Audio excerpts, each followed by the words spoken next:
నువ్వు వాళ్ళ కబుర్ చేసావా? ఎవరికి మేడం? ఏయ్, ఇందాకేగా చెప్పింది ఆ జైపాల్ సత్తి వాళ్ళని తీసుకురమ్మని. ఓ వాళ్ళ చెప్పాను మేడం, వస్తూ ఉంటారు. కాకపోతే నేనే లేటుగా రమ్మన్నాను మేడం. ఎందుకు? ఏం లేదు, సార్ ఫోటోకి దండం పెట్టుకుని తాళిలా కళ్ళకు అద్దుకుంటారు కదా. ఏంటి ఎగతాళి చేస్తున్నావా? అమ్మో, తాళిని ఎగతాళి చేయడమా?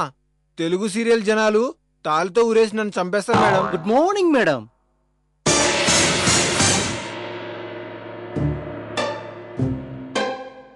అదిగో అన్నలు వచ్చేసారు. అన్నలకి 100 ఏళ్ళు. ఇక్కడ నుంచి నువ్వు కదలలేదనుకో వాళ్ళకి 100 ఏళ్ళు కాదు, నీకు 100 ఏళ్ళు నిండుతాయి. ఇక్కడ నుంచి వెళ్ళావు.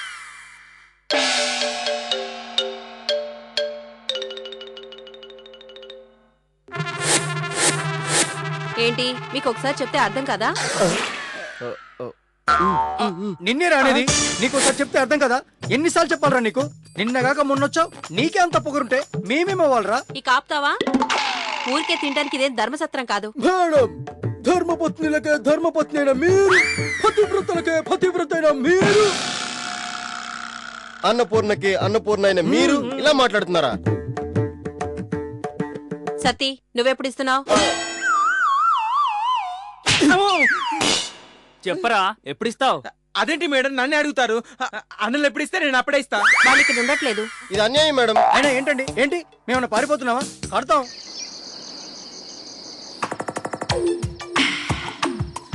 రే సత్తి, వాడు చెక్కుల మీద సంతకం పెడతాడంటావా? అన్నా, ఇప్పుడు మనం టీకి వచ్చింది ఎందుకన్నా?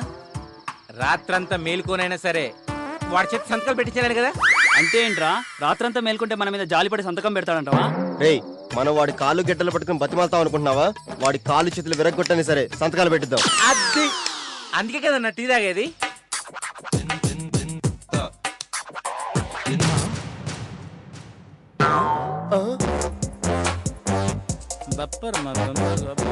వీడు తప్పించుకోవడానికి చాలా ప్లాన్లు ఇస్తున్నాడన్నా. నీ వీడేంట్రా కలవరింతలు కూడా అదే లాంగ్వేజ్ లోనే కలవరిస్తున్నాడు. అప్పర్ పడతాన మొత్తం ఒక కళ్ళ వచ్చ కసాల అరుగురు కట్ట మరి సంతాలే అట్ట పప్పురు సూల బల్లడ్డే కళ్ళ మసాల వాళ్తారా. రే చెక్లు ఇవ్వండిరా. ఇదిగో పెన్ను కూడా. రే పండిటు, ఇవి నీ పెళ్ళాం మాకు ఇవ్వాల్సిన చెక్కులు. ఇదిగో పెన్ను. ఈ పెన్నుతో ఈ చెక్కుల మీద నీ లాంగ్వేజ్ లో సంతకం పెట్టు. ఇదిగో తీసుకో.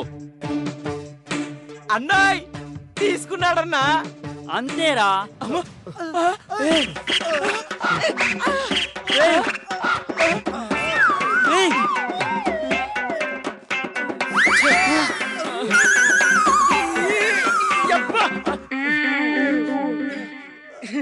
బొమ్మరు సాలు ఊరు గంబరు తాతాల వారు తట్టిది ఇది కాను బొమ్మారు పూలు పొప్పరు పట్టురు పట్టి సారి గంటల చూతారు పప్పు అన్నా, నాదో డౌట్. ఇప్పుడు ఏడాల్సింది మనం కదా, ఈడెందుకు ఏడుస్తున్నాడన్నా? కుమ్మితే అర్థమవుతుంది తమ్ముడు. కమాన్ బాయ్స్, డిఎస్పీ ఒక 2x4 ఇవ్వు. అలాగేనమ్మా. ఇంత పెద్ద అయినా ఇంత చిన్న షాప్ పాపం ఎలా వర్కౌట్ అవుతుందో ఏమో. పిచ్చిదానా, పేపర్ వేసిన వాళ్ళు పేపరే పెట్టిన వాళ్ళయ్యారు. కష్టపడితే ఏదైనా సాధించొచ్చు. అఫ్ కోర్స్ మన డిఎస్పీ అలాంటి వాడు కాదనుకో. ఏంటయ్యా, ఎప్పుడు వస్తానని వెళ్ళావు? ఫ్లాస్క్ లో టీ కూడా చల్లారిపోయింది. దారిలో వస్తుంటే ఇద్దరు కర్రలతో కొట్టుకుంటున్నారు. వాళ్ళని విడదీసి వచ్చేసరికి ఇదిగో ఈ టైం అయింది. అలా కొట్టుకుంటున్న వాళ్ళని ఎలా విడదీసావు శ్రీశైలం? మన కాళ్లకు చేతులకు ఉన్న వేళ్లు ఒకేలా ఉండవు. అలాగే ఒకే కడుపున పుట్టిన బిడ్డలు ఒకేలా ఎలా ఉంటారు చెప్పు శ్రేణి? ఎందుకుంటారు? మీరు కవలలంటున్నారుగా, కవలలైతే ఒకేలా ఉండాలిగా. నేను బాధపడేది అదేనమ్మా.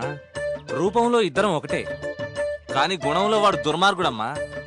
మంచంలో ఉన్న మా అమ్మని, కడుపుతో ఉన్న మా చెల్లిని, కాళ్ళు సరిగ్గా లేని నన్ను వదిలేసి జనం దగ్గర డబ్బులు వసూలు చేసి జలసాలకు ఖర్చు పెట్టేవాడు గాని మాకు మాత్రం నయా పైసా ఇచ్చేవాడు కాదమ్మా. కథలు ఎన్ని సినిమాల చుట్టల్లా? అంటే ఏంటి, ఆయన సినిమా కథ చెప్పడానా? అరే నువ్వేంటమ్మా అన్నిటికీ నువ్వు? అసలు అందరం బానే ఉన్నాంగా. అసలు లక్కీగా ఉద్యోగం